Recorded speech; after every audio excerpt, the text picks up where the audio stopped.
నరేంద్ర రెడ్డి గారు, మీరు యూజువల్గా కంపెనీస్ H1B కోసం అప్లై చేసి లాటరీ సిస్టమ్ ఇదంతా జరిగే క్రమంలో ఎంప్లాయీస్కి సంబంధించి అయ్యే ఖర్చు ఏది ఉంటుంది, $5,000 $6,000 ఖర్చు, అది ఇప్పటివరకు కంపెనీస్ భరిస్తున్నాయా, ఎంప్లాయీ ఇండివిజువల్గా భరిస్తున్నారా? కంపెనీస్ అండి. There is no question of the employee. We need to pay from our company pocket. Okay okay. So ఇప్పుడు ఆ $1,000,000 కూడా కంపెనీసే భరించాలి అనేది ఇమీడియట్ బర్డెన్ కంపెనీస్కే ఉంటుంది. Yes, exactly. సో ట్రంప్ రకరకాల ట్యాక్స్ పెంచుతున్నారు ఇండియా పైన, వర్ధమాన దేశాలపైన చాలామంది పెంచుతున్నారు.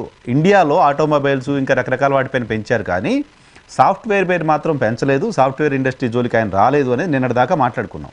ఇప్పుడు సాఫ్ట్వేర్ పైన డైరెక్ట్గా పెద్ద బాంబు వేసినట్టుగానే చూడాలన్నా సాఫ్ట్వేర్ ఇండస్ట్రీ పైన ట్రంప్ తీసుకునే నిర్ణయం ఇండియాలో కావచ్చు, యూఎస్లో కావచ్చు, ఎలాంటి ప్రభావం చూపిస్తుంది నరేంద్ర రెడ్డి గారు? చూడండి, ఇప్పుడు మీరు ఎప్పుడైతే రిసోర్సెస్ పనిచేస్తున్నప్పుడు ఒక high skilled labour software side మనకు అక్కడ పని జరగడానికి ఇట్లాంటి హై స్కిల్ లేబర్ మనం తీసుకెళ్లి అక్కడ పని జరగడానికి ప్రయత్నం చేస్తున్నాం. ఆ ప్రాసెస్ లో ఉన్నాం. లాస్ట్ 90s నుంచి ఇప్పటి వరకు ఈ ప్రాసెస్ జరుగుతూ ఉన్నది. ప్రతి సంవత్సరం ఈ H1 రూల్స్ లలో కొన్ని అమెండ్మెంట్స్ వస్తున్నాయి, జరుగుతున్నాయి, మనం అన్ని చూస్తున్నాం. బట్ ఇట్లాంటిది ఇప్పుడు ఈసారి వచ్చినటువంటి ప్రొక్లమేషన్ ఏంటంటే 100,000 fees per year per person, which is not possible. So దీని ఎఫెక్ట్ చాలా ఉంటుంది. యుఎస్ లో ఉన్నటువంటి బిజినెస్ ఓనర్స్, బిగ్ 5 కంపెనీస్ కావచ్చు, మాలాంటి కంపెనీస్ కావచ్చు, అందరి మీద sir rule is one. So categorised fees ఉంటాయి. there are like 25 below, 50 below, above 50 employees, and there is a one H1B dependent company. Example, నా కంపెనీ విషయం తీసుకుంటే నేను H1B డిపెండెంట్ కంపెనీ కిందకి వస్తాను. సో హైయెస్ట్ ఫీజు ఏదైతే ఉంటుందో యుఎస్ లో H1 విషయంలో ఆ కేటగిరీలో నేను ఉన్నాను. So this is going to be impacted to every person. అది కేటగరైజ్ కాకుండా ఈవెన్ చిన్న కంపెనీ కానీ పెద్ద కంపెనీ కానీ ప్రతి ఒక్కరు ఇప్పుడున్నటువంటి ప్రొక్లమేషన్ ఇన్ఫర్మేషన్ ప్రకారంగా సో మనం అందరం పే చేయాల్సిందే. ఓకే. సో ఇంతకుముందు రాహుల్ రెడ్డి గారు చెప్తున్నారు, పెద్ద కంపెనీస్తో ట్రంప్ మీటింగ్ పెట్టుకున్నారు, మాట్లాడారు, వాళ్ళు యాక్సెప్ట్ చేసినట్టుగా చెప్తున్నారు. చిన్న కంపెనీస్ కొన్ని వేలలో ఉంటాయి, కొన్ని లక్షల్లో కంపెనీలు ఉంటాయేమో. అక్కడ మీకు ఏమైనా అసోసియేషన్ ఉందా? మీతో ఏమైనా ప్రభుత్వం వైపు నుంచి నెగోషియేషన్ కావచ్చు, ఇలాంటి ఒక డెసిషన్ తీసుకుంటున్నా అలాంటి సమాచారం కావచ్చు, ఏమైనా ఉంటుందా? ఇక అది ఇప్పటికిప్పటి నేను మాట్లాడలేను.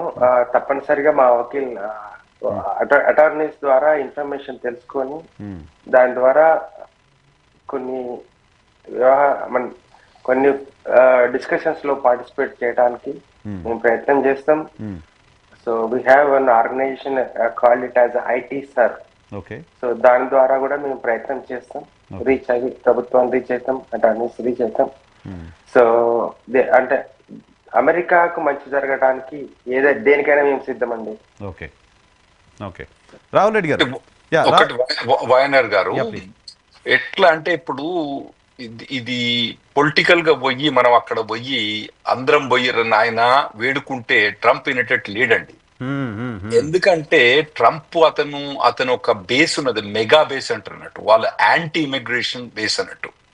ఫస్ట్ వీళ్ళు గవర్నమెంట్ ఫామ్ చేసినప్పుడు కొద్దిగా ఇది టెక్నాలజీ ఓరియంటెడ్ పర్సన్స్, తర్వాత మెగా అంటారు. ఈ మెగా వాళ్ళు ఏంటంటే H1Bని మొత్తం తీసేయమంటారు వాళ్ళు.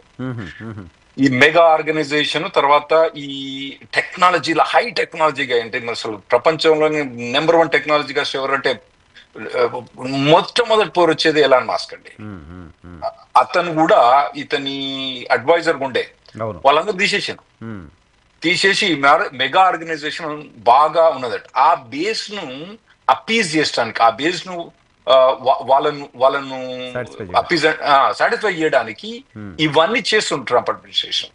సో ఇప్పుడు మనం పోయి వేడుకుంటే కంపెనీల ద్వారా నాయన మాకు నష్టం అవుతుందంటే, నరేందర్ గారు మిగతా కంపెనీలు కానివ్వండి, ఇవన్నీ నష్టం అవుతుందంటే వాళ్ళు నాకైతే నమ్మకం లేదు. ఇంకోటి ఏంటంటే ట్రంప్ ప్రెస్ రిలీజ్ లేవనంటే ఈ 10 కంపెనీలు యాక్సెప్ట్ చేసినాయి అని అన్నాడు. కానీ ఒక్క కంపెనీ కూడా రిలీజ్ చేసిందా ఇన్ఫర్మేషన్ ఈ మాకు $1,00,000 మాకు నచ్చిందని ఒక్క కంపెనీ రిలీజ్ చేసిందా? అంటే ఆ కంపెనీలే భయపడుతూ ఉద్యోగులు బయటకు వెళ్ళకండి, ఉన్నోళ్ళు రండి, ఇవన్నీ చెప్తున్నాయి కదా ఇంటర్నల్. ఇప్పుడు నరేందర్ గారు అన్నట్టు ఈ పెద్ద కంపెనీలు కూడా ఎవరు కూడా ఈ $1,00,000 అన్నది అంత ఈజీగా వాళ్ళు యాక్సెప్ట్ చేసిన నేను అనుకోను. ఇంకోటి ఏంటంటే ఈ మొండిగడం తోటి నేను యాక్సెప్ట్ చేయలేదు అని చెప్పి గట్టిగా పెట్టుకుంటే మళ్ళీ వాళ్ళ మీద ఏం రివెంజ్ చేసుకుంటాడు తెలియదు వీడు మొండిగడం.